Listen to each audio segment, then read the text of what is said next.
Hi, everybody. I'm Dawn Myford. Thanks so much for joining me on Here's the Deal. So we're about 50 days away from the fiscal cliff, and we're going to continue talking about this until some sort of resolution is reached, because I know there's a lot of confusion out there on your part. Thanks for all of the emails and the Facebook messages. So let's go back in time here a little bit. Remember in 2010 when those Tea Party deficit hawks were all about, the fear of our debt and what are we going to do about it? Well, really, their hypocrisy has now come full circle. We really truly see them for who they are today, because they were never about the deficit or the debt. They were about shredding our social safety net. They were about draconian cuts to Social Security, Medicare, and Medicaid. Now, how do we know this? Because look at the Paul Ryan or Mitt Romney plan. The Ryan plan became the Romney plan, which called for tax cuts, again, to the wealthiest of Americans, further tax cuts for corporate America, which, let's remember, GE and Exxon pay no tax whatsoever, along with stupendous cuts in Medicare and Medicaid.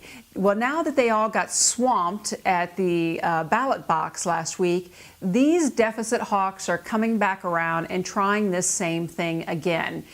With the fiscal cliff, we're looking at the Bush tax cuts reaching their cutoff and being eliminated. And these guys are all trying to say that this is going to throw us into an economic downturn. Well, let's be really clear about this. If tax cuts for the wealthy worked, we would be drowning in jobs. We have been slowly lowering the tax rate on the wealthiest of Americans since Ronald Reagan came into office. And what do we have for it?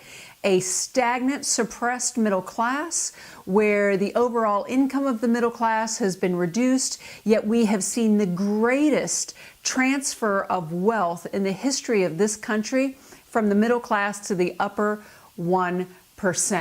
Now, to top all of this off, Republicans are really pushing for Erskine Bowles to replace Timothy Geithner as our Secretary of the Treasury. It's not confirmed yet whether he will be the pick. However, he does classify himself as a conservative Democrat, which I find to be quite funny in a very sarcastic kind of way. He supports continued tax cuts for the wealthy and supports finding further government programs to slash in order to try to reduce our debt and our deficit. But look, here's the deal.